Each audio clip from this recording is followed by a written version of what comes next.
ఈ పత్రికా సమావేశంలో పాల్గొని కొన్ని కీలకమైన అంశాలు,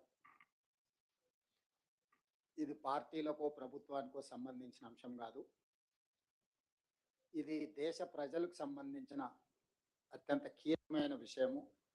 దీనికి సంబంధించి కేంద్ర ప్రభుత్వం చేస్తున్న హడావిడిని కానీ, హడావిడి వల్ల జరుగుతున్న శాశ్వత నష్టాన్ని ప్రజలకు వివరించాలన్న ఆలోచనతో పత్రికా సమావేశాన్ని ఏర్పాటు చేయడం జరిగింది. మీడియా మిత్రులకు, దేశ ప్రజలకు స్పష్టంగా తెలుసు, మహిళా రిజర్వేషన్, అదేవిధంగా నియోజకవర్గాల పెంపు, రెండు ప్రధానమైన అంశాలను కేంద్ర ప్రభుత్వం 16, 17, 18 తేదీలలో ప్రత్యేక పార్లమెంట్ సమావేశాలను ఏర్పాటు చేసి బిల్లులను ఆమోదించడం ద్వారా శాసనసభ, లోక్సభ నియోజకవర్గాల పునర్విభజన కార్యక్రమాన్ని తీసుకొస్తున్నాము అని చెప్తున్నారు. అయితే ఇక్కడ కేంద్ర ప్రభుత్వం వ్యూహాత్మకంగా మహిళా రిజర్వేషన్లను శాసనసభ, లోక్సభ నియోజకవర్గాల పెంపును రెండింటిని ఒకటిగా చేసి చూపించి ప్రతిపక్షాలు మాకు సహకరించడం లేదు, సహకరించాల్సింది అన్నట్టుగా ఒక ప్రచారానికి తెరలేపింది.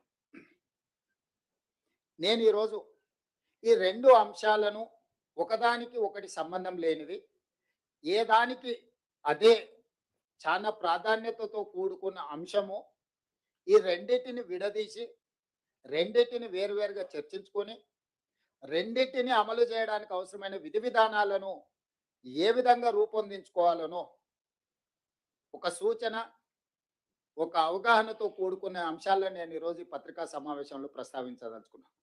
మొట్టమొదట మహిళా రిజర్వేషన్ల గురించి మనం చర్చించుకుందాం. ఆ తర్వాత నియోజకవర్గాల పెంపు, నియోజకవర్గాల పునర్విభజన మీద మాట్లాడుకుందాం. కాంగ్రెస్ పార్టీ మహిళా రిజర్వేషన్లకు వ్యతిరేకం అన్నట్టుగా నిన్న మన కేంద్ర మంత్రివర్యులు లేదా భారతీయ జనతా పార్టీ పార్లమెంట్ సభ్యులు కాంగ్రెస్ మీద ఆరోపణ చేస్తున్నారు. నేను ఈ సందర్భంగా ఆ నాయకులకే కాకుండా ప్రజలకు గుర్తు చేయదలుచుకున్నాను. స్వతంత్రం వచ్చిన తర్వాత ప్రజాస్వామిక దేశంలో రాజ్యాంగాన్ని రచించుకొని ప్రజలు ఎన్నుకున్న ప్రభుత్వాలను ఏర్పాటు చేసుకోవాలని ఆలోచన చేసినప్పుడే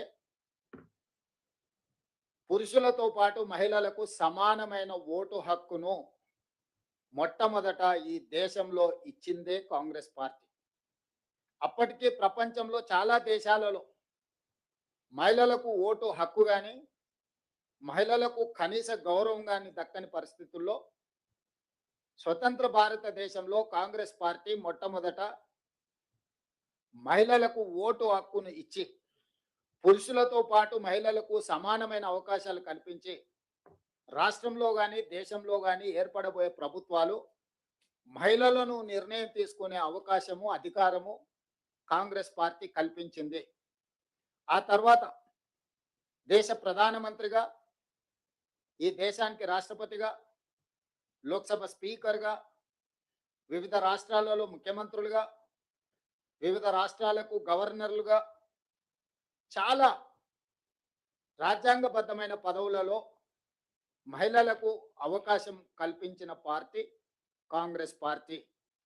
మీ అందరికీ తెలుసు, రాష్ట్రపతి, ప్రధానమంత్రి, Lok Sabha speaker, governor, chief minister ఇలాంటి కీలకమైన పదవులకు మహిళల నాయకత్వంలోనే పనిచేసి మహిళల్ని నియమించడమే కాదు, ఆ మహిళల యొక్క నాయకత్వంలో పనిచేసిన పార్టీ, 140 సంవత్సరాల చరిత్ర కలిగిన పార్టీ, స్వతంత్రం కోసం కొట్లాడినప్పుడు కూడా మహిళల్ని అధ్యక్షులుగా పార్టీకి నియమించుకున్న పార్టీ కాంగ్రెస్ పార్టీ.